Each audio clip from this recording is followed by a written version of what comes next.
कार्तिक मास महात्म्य कथा का 10वां और 11वां अध्याय।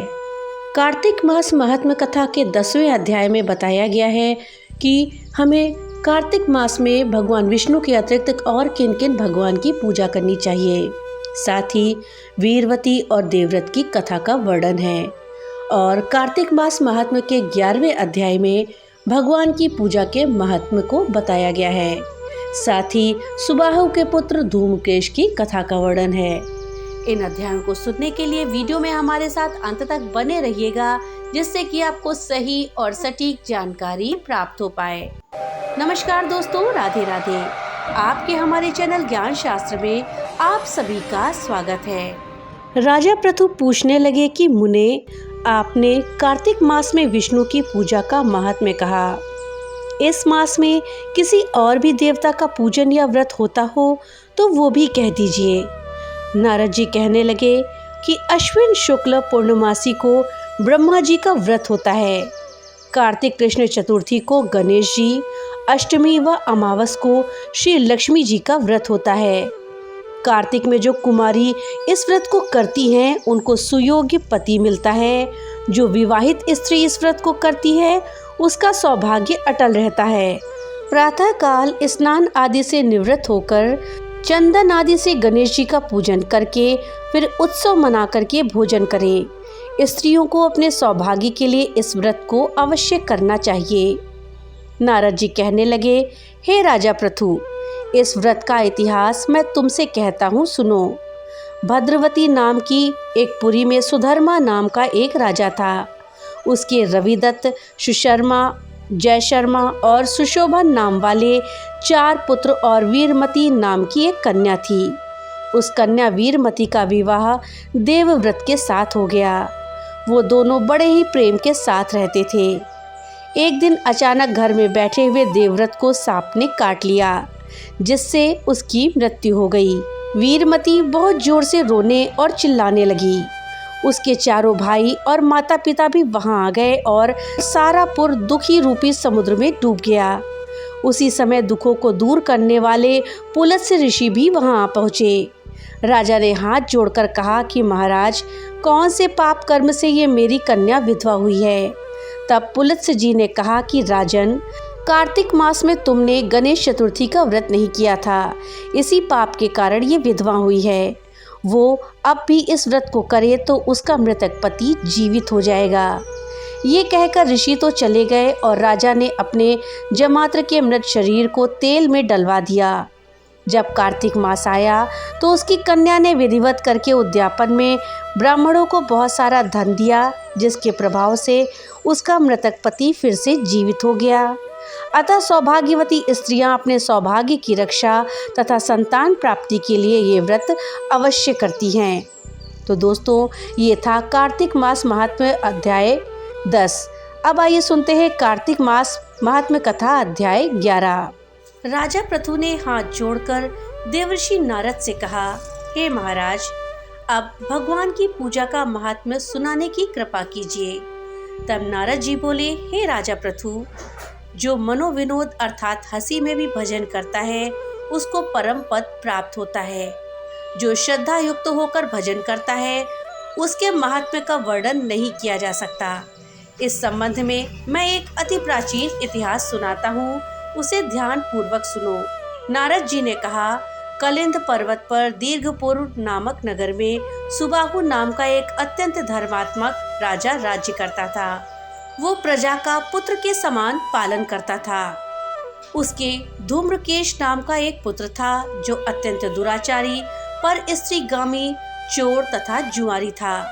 पुत्र के दुराचरणों को देखकर राजा सुबाहु ने उसे अनेक बार प्रताड़नाएं दी, परंतु वो किसी प्रकार से नहीं माना।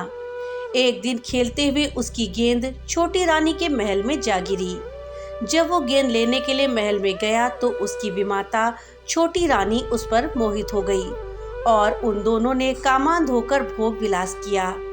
जब राजा को इस बात का पता चला तो राजा ने धूम्रकेश को प्राण दंड तो नहीं दिया, परंतु उसे अपने राज्य से बाहर निकाल दिया।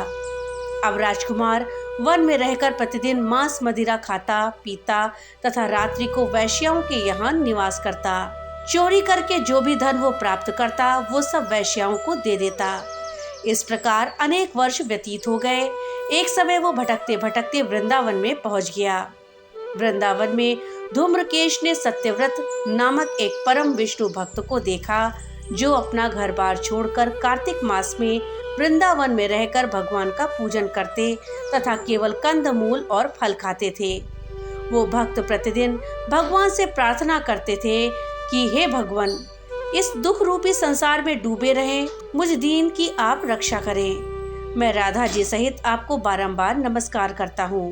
प्रेम मग्न होकर वो जब कभी रोने भी लगता, कभी कभी गाने और नाचने भी लगता। धूम्रकेश ने उस भक्त की जब ये सब क्रियाएं देखी तो रात्रि को वैश्या के घर आकर मिट्टी की मूर्ति बनाकर वैसे ही सब कृत्य किए और अंत में स्तुति आदि करके वैश्या के घर में ही सो गया। देवयोग से राजा के दूत भी उसी समय वहां आ गए और उनके हाथ से धूम्रकेश मारा गया। यमदूत उसको महापापी समझकर मारते हुए पकड़कर यमराज के पास ले गए। धूम्रकेश को देखते ही यमराज अपने सिंहासन से खड़े हो गए और पाद्य अर्घ आदि देकर उसका सत्कार किया। फिर अपने दूतों को फटकारते हुए कहा, तुमको धिक्कार है। जब हमने ये आज्ञा दी है कि विष्णु भक्तों को यहाँ पर मत लाओ, फिर धूम्रकेश को यहाँ पर क्यों लेकर के आए हो? उसने कार्तिक मास का व्रत वृंदावन धाम में चाहे हास्य में ही किया हो, फिर भी वो बैकुंठ में ही जाने का अधिकारी है। बैकुंठ में भेजने के पूर्व यमराज ने धूम्रकेश को अपने निकट बैठाकर कहा, भगवान की भक्ति 9 प्रकार की है। उनकी कथा सुनने से राजा परीक्षित, कीर्तन से शुकदेव, स्मरण से प्रहलाद, पाद सेवा से लक्ष्मी पूजा से पृथु, वंदना से अक्रूर, दास्य भाव से अर्जुन तथा आत्मनिवेदन से राजा बलि जिस प्रकार परम पद को प्राप्त हुए हैं, उसी प्रकार चाहे हास्य से ही तुमने भगवान की पूजा की हो, मगर फिर भी तुम स्वर्ग के अधिकारी हो। यद्यपि अपने जीवन में किए गए पापों और दुष्कर्मों के कारण तुम घोर नरक के अधिकारी थे, परंतु क्योंकि तुमने कार्तिक मास में भगवान की पूजा करी है, अतः अब निश्चय ही तुम्हें वैकुंठ की प्राप्ति होगी। कार्तिक मास में की गई भगवान की पूजा निरर्थक नहीं जाती। जहाँ पर भगवान शालिग्राम है, वहीं पर गंडकी नदी तथा अन्य तीर्थ हैं। धूम्रकेश को शास्त्रों का कुछ भी ज्ञान नहीं था, इसलिए उसने हाथ जोड़ करके यमराज से पूछा, हे स्वामी, भगवान सब नदियों को छोड़कर गंडकी को कैसे प्राप्त हुए? कृपया करके मुझे विस्तार से बताइए। यमराज ने कहा, किसी समय वेदशिरा नामक ऋषि सब लोगों के हित की कामना से गंगा जी के तट पर तपस्या कर रहे थे। उनके इस घोर तप से भयभीत होकर इंद्र ने ऋषि की तपस्या भंग करने के लिए मंजू घोषा नाम की अप्सरा को भेजा। मंजू घोषा उस रमणीक स्थान पर क्रीड़ा करती हुई अपने रूप और यौवन का प्रदर्शन करके हाव भाव दिखाने लगी। फिर उसी स्थिति में उसने मुनि के चरणों का स्पर्श किया तो उनके रोमांच खड़े हो गए। तत्पश्चात मुनि को अपने वशीभूत जान मंजू घोषा ने अपनी दोनों भुजाएं उनके गले में डाल दी। तब क्रोधित होकर मुनि ने श्राप दिया कि तुम मुझे इस संसार सागर में डालने को उद्यत हुई हो, तो इसलिए नदी बन जाओ। मुनि का श्राप सुनकर मंजू घोषा रोने और बिलखने लगी। उसने प्रार्थना करते हुए मुनि से कहा, हे मुनि, मुझे क्षमा कर दें, मैं श्राप के योग्य नहीं हूँ।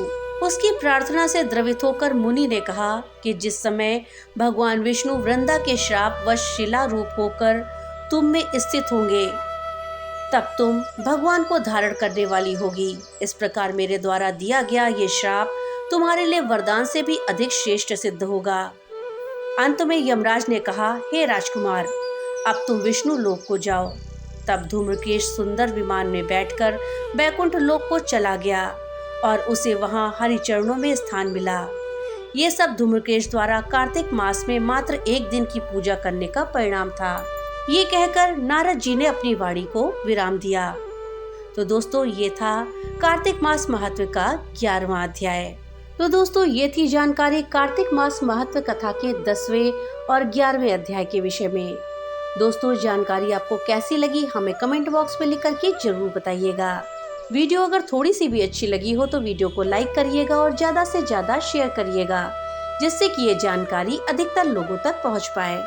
और हाँ, अगर चैनल पे पहली बार आए हैं तो कृपया चैनल को सब्सक्राइब कर दीजिएगा और बेल आइकन दबाना मत भूलिएगा, जिससे कि मेरी वीडियो सबसे पहले आप तक पहुंच सके। तो मिलते हैं अगली एक नई वीडियो के साथ, तब तक के लिए राधे राधे।